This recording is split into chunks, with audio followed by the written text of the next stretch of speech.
Hello everyone, welcome back to Clusterbmilkshake. I am your host along with support puppet Mr. Chicken. Yeah. Today we're going to talk about what it's like to live inside of a person diagnosed with narcissistic personality disorder. So basically I want to talk about what goes on in my head and how I experience the world and get your ghost hunting equipment. Okay, so first we're going to start off with masking. Now, people who are neurodivergent also know what masking is like. Normies, you guys mask too when you are at work and you have to perform, especially if you're in customer service. But for me, I feel like I'm a fraud all the time because I do not have an authentic sense of self. So I feel like I'm always putting on a show. So the world is a theater. I am the actor, the lead, of course. And everywhere I go, everything feels very fake and not authentic. Trying to be the best version of myself now, it still feels fake. It still does not feel real. I'll tell you the truth about things that I'm feeling and stuff like that, but it's almost like the hollow inside and nothing feels full, or me trying to connect and be on my best behavior and stuff like that. It still feels empty words, empty feelings, empty, not real connections. I don't know if any of that makes sense, but let's continue. Anxious out in public. So sometimes I feel like I'm being chased by a spotlight, having to perform smiling, also the masking bullshit. So it does give me social anxiety when I do have to go out. I fucking hate it. I don't even like going to the grocery store. I would rather be at home and do home things. So I'm not the type of person that's like, oh, you got to take me on all these dates and shit and we got to dress up and all this garbage and stuff. It's like, no, let's stay home. Let's do home stuff. Sometimes, you'll want to be like, well, maybe I should get out and act human and do some human type things. Or the person that I'm with, or even my son, wanting to go to the river or go out to the bookstore or something. I will force myself to do these things, but it's nothing that I'm just like, oh my God, I gotta go, I gotta. Every once in a while, I would be like, oh, let's go on a trip or something. Or make plans and everything, because I would be impulsive. And then when it gets closer to needing to do the things, I fucking hate that I gotta go do the thing, So this might remind you of going on trips or vacations and stuff, and you're like, my narcissist ruins everything on purpose. It's not fucking on purpose. It's just we don't care about your feelings when we're feeling anxious. It's all about us. If we're uncomfortable, bitch, you're gonna be uncomfortable too. Okay? Boring and shallow. So what I'm doing for the past couple years, doing all this research on narcissistic personality disorder, only recently did I find out about the antisocial stuff. I knew that there was something, all the tests that I take for fun, talking to other people with antisocial traits, and I never really, dived deep into it, but I was like, there's something else there, So when I found out about that, then I started to do more research on psychopathy. And for me, it was very stressful trying to figure out what I'm dealing with up here, because I always, I want to be perfect. I want to be the best version of myself, but what the fuck is that? So I had to learn about accepting these things, and, like fucking people going to AA, accepting that I can't change some stuff, and just realizing that these things are there. And it's frustrating because my brain wants to do automatic shit all the time. It thinks its own thoughts. It wants to act on its own impulses.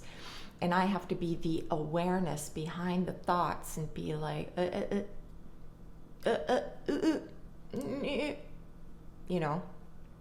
And then I have to deal with any feelings that arise that I've always pushed down my whole life, to be like, well, you're feeling weak right now if you're letting this person get away with acting a fool. And I know cognitively it's like, okay, well, I know I can just let this go or just say something or whatever, but all the time this is weighing on me, to where, am I going to explode? Do I have to get away from this person? And I always feel better when, I break free from all of that pressure and anxiety. And if you're trapped in like a marriage and shit, or you're living with your person, and I'm just like, having to plan a way out of this, or I'm just suffering. And I'm not saying that it's your fault. I'm saying that, I won't understand the tools that I would need to get along with you. Now, in the past, I would do some research and everything and know how to get along with my person, but I'm still, an empty vessel inside. I don't know who the fuck I am. And I'm not the type of person, like maybe a borderline person, who would take on all the different traits and just mirror their people and be like, well, this is who I am now. I can't do that. I'm just like, I don't know who the fuck. Give me a drink. Okay. So there's no goals. Hobbies are fleeting. I can hardly retain books that I read. I would have to reread them over and over and over again, and dog ear and highlight and all this shit. And then still, I'm forgetful. And you think that it's a hard time for you dealing with somebody like me? It's a hard time for me dealing with somebody like me. Dealing with me. Okay. Interacting with others. So I'm criticizing others' behaviors, looking at body language. I am reading between the lines of things that you are saying. I notice when you are doing circular conversations, or when you're holding back things, and I am the type of person who either, I don't give that much shit about getting this information from you because I'm getting my needs met, or if I'm getting pissed off because I think that you're being shady, then I'm going to get accusatory on you. Otherwise, I'm just watching you the whole time. So if I'm not really coming at you and accusing you and asking you questions and everything, I really don't give a fuck. I'm just here because I'm getting something out of it, whether it's you're getting your time, attention. I have to like you, otherwise I'm going to want to avoid being around you at all costs. And it doesn't have, and it could be the underlying thing of being avoidant, and it's not really you. I just cannot connect. I cannot open myself up. So I'm going to push you away, and in turn, it's going to be me thinking that I do not like you. Okay? Then looking for real imagined threats, looking for manipulation from you. figuring out how to counter back to you. I am always defending myself, or I'm attacking you. I am comparing myself to others, to you, to different behaviors. I'm like a scientist, you know, just walking around and watching and seeing how humans behave in the wild, you know. I feel like a fucking scientist, and I'm the experiment. And after the beginning of the relationship, I'm done sharing my feelings with you. They're either falling on deaf ears with you, you don't understand me, and so you're being more dismissive, or you're getting defensive, or you're taking things the wrong way, and I'm just like, it's not even worth connecting with you. Number 6. Okay, I talked about body language, watching how you act. Sometimes even depending on how invested I am in the relationship, if I do see that you are not being happy, I will breadcrumb or, you know, intermittent reinforcement, tiny little, you know, attentions, hugs, kisses, or I will have sex with you if I notice that time has gone by, you know, for a while.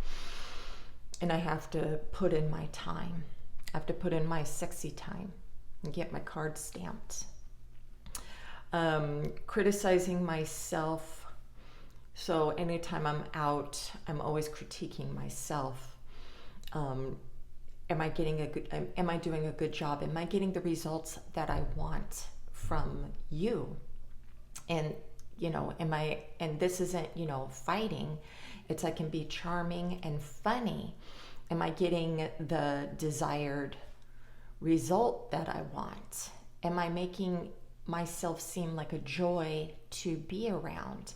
Now, I do want to, you know, you to have a good time with me. Anytime, you know, even visiting with mama-san or siblings or whatever. Even if I'm anxious, or even if, you know, I'm not going to be super performative or whatever, still, when you're in my space, I still want you to enjoy your time here.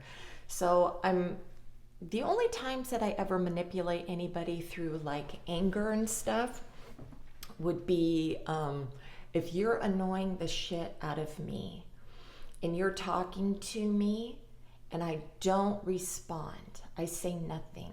That is a clue to get the fuck out of my face. I'm reading, or I'm doing something, you know, social media. I used to be just completely dismissive of, you know, the people around me and be on my phone. Even with my children, the outside world getting attention from strangers was more important. Okay. Deceit is always on the table. So omitting information, omitting my feelings, my thoughts, I'm keeping all that shit to myself. You know, I'm always watching. I'm always watching myself too. But if we're in a relationship for a very long time, I can relax in my fucking flat affect. I'm not masking for you happiness, things like that. The only time when I'm masking happiness or joking around with you is when I know that I have to keep up this performance to keep you happy. Now, I'm not like regulating, oh, how much happiness do I need to keep? It's so just normal. Like, I'll see that, you know, you're not doing what you usually do. You're not happy with your own hobbies or your friends, or, you know, going out and doing whatever, and you're kind of shutting down a little bit. I'm very hyper aware of these things. So I'll do something nice for you, talk to you, ask you how you are, and then you're going to get that little cracker of attention and you're going to be fucking happy again. I know this. I know I'm doing this. And I will tell you what you want to hear. Okay? I'm going to tell you what you want to hear. I love you too. Uh, uh, uh, oh, you look really good today. When I don't give a shit. I have to make myself say things. And you'll see this with like narcissistic females and other females. We'll say some shit to be like, oh my God, your hair looks so good today. I don't give a shit. But I know that if I compliment you, you're going to think I'm a fucking good person. So I'm going to say this shit. You know, oh, that's cute. Oh, you look handsome. Oh, blah, blah, blah. You know, and then you're going to be like, oh my God, they really like me. I mean, you know how it feels when you're liked by other people. Well, deception to get that self-esteem juice from you to lift my battery up, you know. But this is good manipulation because you feel good, I feel good. So it's not that I'm tearing you down. That's more of an envy thing. If I envy something about you, if your hair is looking better than mine that day, I'm fucking secretly hating your ass. But I'm not going to say anything. And I'll just have my own anxiety and whatever. And I will just think of other things that I'm better than you to boost my self-esteem back up. In the beginning of the relationships, I will be all into physical touch. Until my partner wants psychological vulnerability, that's when I shut down and I'm going to take space. So as long as you're not trying to get inside and try to connect with me on a different level, I will want to be in your space. So everything is about my safety, even being controlling over all the people in my life. It keeps me feeling safe. Even when I let you get away with things, I'm still in control because I know that you're doing them and I'm allowing it. I'm saying I'm not going to fight with this person, or I'm not going to nitpick this person, and I'm making this decision. So I am always in control. The only time when I'm out of control is if I get really agitated or angry, and then, you know, I'm coming at you. But otherwise, I always know what's going on. Always. If you're doing some shady shit, I'm watching you. If I'm bringing it to your attention right away, that means I value you. And I do want us to have boundaries. I read about boundaries when I was very young. So, you know, I know what boundaries are. Yes, I do like to encroach on yours, but you do not get to encroach on mine. So, if I am nitpicking you, and this is the little mind fuck here, it's like when people are getting anxious and they're being very controlling and they don't want you to do this, that, and the other thing. They don't want you to wear makeup or wear a certain type of clothes. It's because you are mine. I possess you. Why the fuck are you doing this where other people are going to look at you? And because I was a predator in the past, I know that you can be taken away in mind, even though you're with me in body. That's just human nature. And then I'm going to, get unhappy. And you don't want me unhappy. It's not going to be a good time for you. It's not going to be a good time for bitch either if you're fucking with my shit. But a lot of the times I'm not looking for this.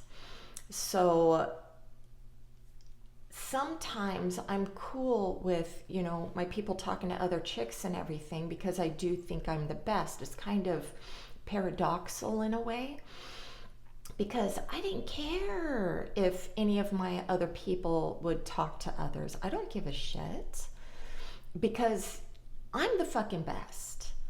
I'm the one that fucking treats you well or gives you the psychological damaging boner that you need from childhood.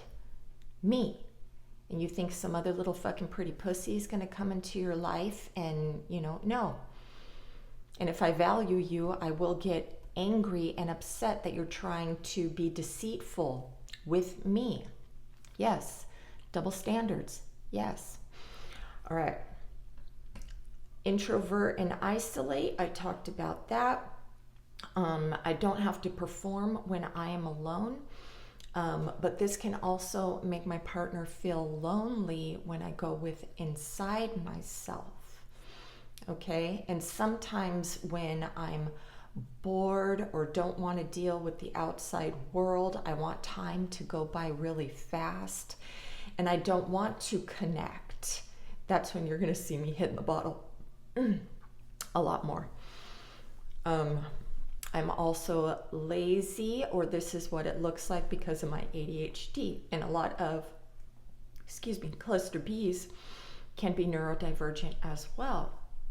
And I think all these great things are going to happen for me, but in reality, I procrastinate my ass to death.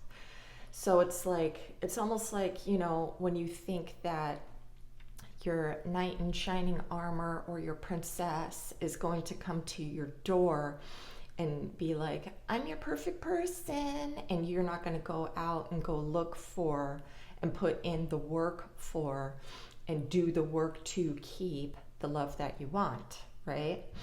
You think that it's just going to fucking show up one day without doing anything. It doesn't work that way. And so, you know, some days I will go for date. You'll see me not post for a week, and it's not because I don't want to. I literally can't do it. Just my thoughts will go, oh, you got to do your hair, you got to do your makeup. And then my brain goes through the act of doing these things, and I'm already exhausted, and I didn't lift a fucking finger. I don't know if some of you neurodivergents go through this too. And it keeps me from doing shit. I will have a list of things that I have to get done, and then the day comes for it to happen, and I'm just like, oh, I'll make an excuse and put it off for another few days, or fuck it. I won't do my taxes. I didn't make that much money. Fuck it. You know, I don't want to go in there. I don't want to make the call. I'm not going to go and make the doctor's appointment. I'm not gonna, right? I'm not going to exercise today. I'm not going to go on a walk today. I'm not going to. All right. 13, bored. This can cause reckless behaviors, finding excuses, not to do things like I just talked about, reasons to leave relationships if I'm bored with the relationship because I don't want to put in the work. You're putting in too much work, which is making me feel smothered, right? I'll find reasons to leave jobs, reasons to drink. If I am bored, I will troll the internet just so I can get negative reactions from other people and emotionally compromise them. And this is fun for me. So when you see somebody, and I know this too, I know why I troll, because I'm fucking empty and bored. And I want to cause pain in somebody else, and I'm a sadistic little shit. So I know when people come to my channel and they're just like, and they're, you know, transferring their anger from their own traumas, I'm not taking that personally into myself, but I'll fight with you. I'll block you, or I'll delete the message to frustrate you, or I'll start talking shit to you and tearing you down if I'm in the mood. But I know why you're doing it. So you're not causing me any, oh, you break it. I know who I am. I know who I am. I know what's broken inside of me. I know the frustration that it feels that I can't be normal. I already know this. And so you're knocking on the monster's door, and the monster's going to come out and say, hi, hello, let's have some fun. Okay? So when somebody comes and trolls on you, block them. Don't give us the energy. Don't give us your energy. We're taking from you. And we're not going to think about you anymore. And you're going to keep thinking and ruminating about us, brooding about us, angry. Okay? Because it's going to bring up a PTSD response. So don't fall for that shit. I'm not being animated enough, dude. I feel like a robot. I'm a robot. I'm not smiling enough. Anyway, this is the real fucking me. All right, 14. Moments of reinvention. Now, for me, now I don't know if other cluster Bs, I know borderlines, they'll reinvent themselves and just become a whole new person with new hobbies and new things. For me, I will seek out, spiritual help, self-help, a new book out there will try to change my mindset. So I'm trying to change my thought processes from the inside. I've already tried before in the past to, once I was a redhead, after Spider-Man came out, okay? And I was like, I told my ex-husband, I was like, what do you think about red hair? He's like, ooh, that would be hot. And then I did the red, and it was so hard to keep up that I'm just like, fuck it, I'm just gonna go back to blonde. This is when, you'll see your bitch fucking cut bangs, cut her hair really fucking short, or change her whole wardrobe, things like that. I really love dresses on women, but I can't stand wearing dresses for long periods of time. So it would not be able to be a whole new change for me. So I have dresses, I buy dresses, I've worn a few on my videos, but I take that bitch off right away when my video is over. Or what I do now is I only wear a dress when it's gonna be me and my partner alone in, the house. So I will wear it for him. I'm trying to do effort here. I used to only, I would never wear makeup and wear my hair in a bun, and I would never try to look pretty for my partner. So, with my last relationship, I tried to always make sure that I looked nice. I wanted him to know that I was putting in effort. Of course, it falls on deaf ears when you're dating a fucking toxic person. It's like, what the fuck am I doing? And then that also makes me feel like a weak piece of shit. All right. So starting a new project, sometimes I'll do that. Trying to create a solid sense of self is almost like you're running a marathon and you're never gonna fucking make the end. Ever. I know life is a journey. You're always learning about yourself. Blah, blah, blah. I know, shut up.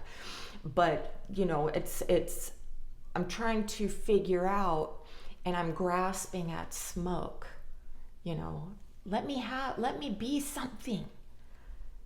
And life is like, no, you have to go through life as a fucking clown. Put your clown makeup on. Dance for fucking people, bitch.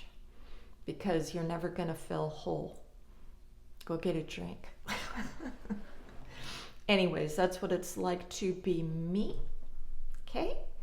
And maybe other cluster Bs can resonate with this, other neurodivergence on some things.